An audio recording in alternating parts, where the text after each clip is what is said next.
Ladies and gentlemen, hello and welcome back.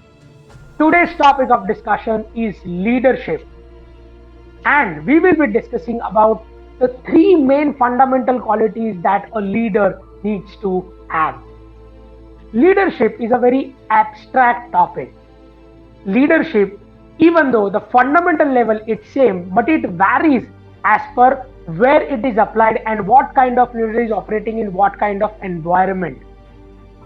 Leadership often changes, or rather, I would say the flair of the leadership changes depending upon the industries that you're working in, the kind of sector that you're working in, or the field that you are in. For example, a political leader needs to have a different quality than probably a CEO of a company. A CEO of a company needs to have a different quality than an entrepreneur. An entrepreneur needs to have a different set of qualities than a public speaking leader. So there are a variety of things and it changes. The qualities of the leader, depending upon where the leadership is applied, always changes. But there are certain things that are like laws that can never change. So when a person is holding a position of leadership, there are these three qualities which are extremely crucial for him to have or her to have, or if not, then these needs to be built because that is like a bloodstream of a leader. Three qualities that are mandatory in the leader is number one, drive, number two, integrity, and number three is self-awareness. Number one is drive. Now, a leader is a person who drives people, right? Who shows them the direction, who shows them the vision, who ensure that he is leading from the front or leading from the back. But he has to ensure that the people are going in a particular direction to a particular task. This requires a lot of drive.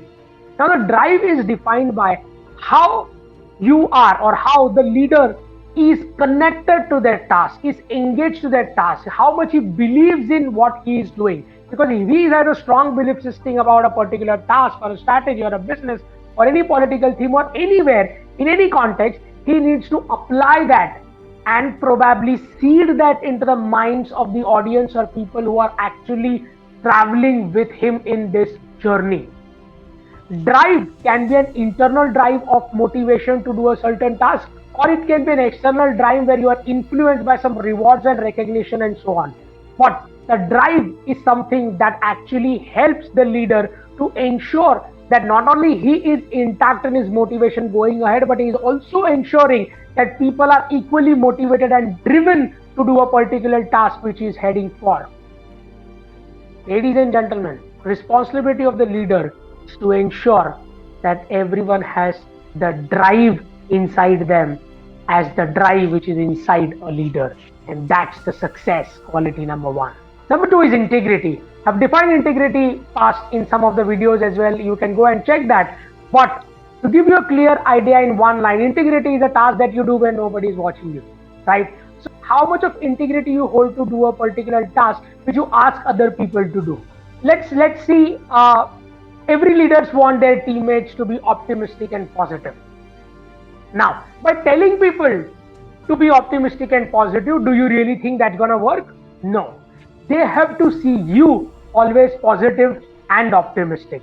Now, the things that you do, you have a right to tell it to other or guide other people into. The things that which we do not do, we are not supposed to guide it.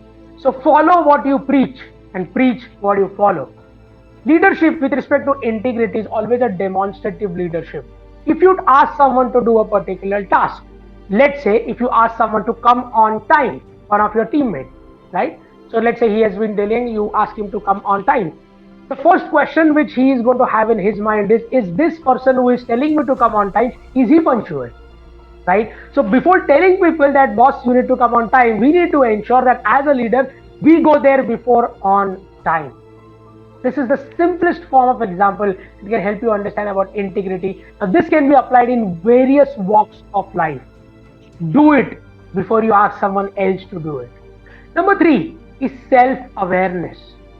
Nowadays, we live in an environment which is called as information overload. Because if you just Google, it will tell you everything about everything.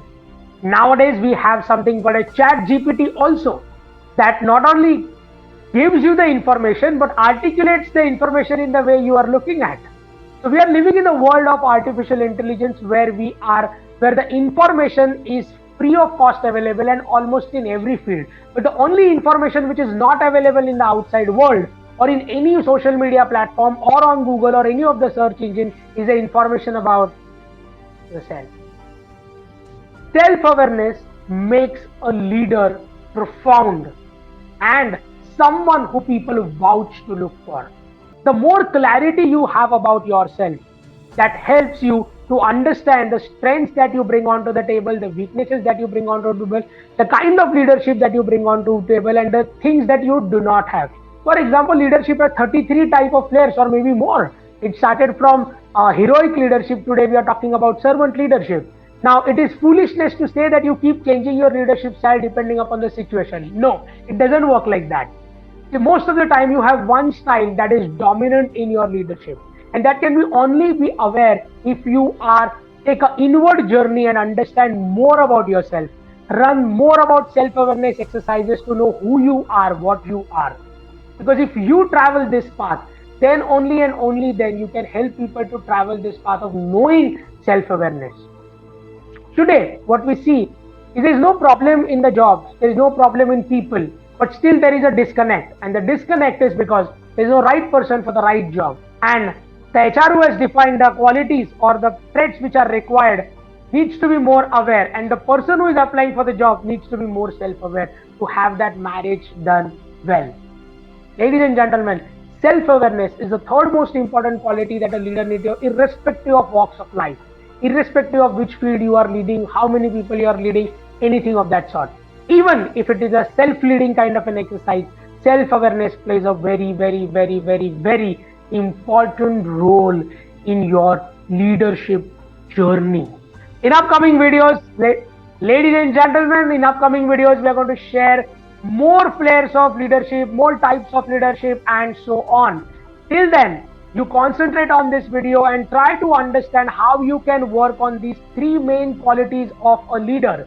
You might be having it up to a certain extent, but as a leader, we need to keep improvising and looking forward for improvising it more and more so that the progress is done for self and progress is done for the organization or for the people whom we are working for.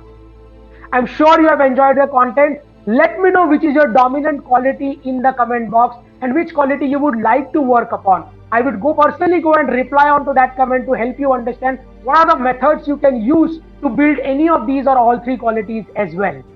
Ladies and gentlemen, this is Prathamesh Veling signing off until we meet in the next video.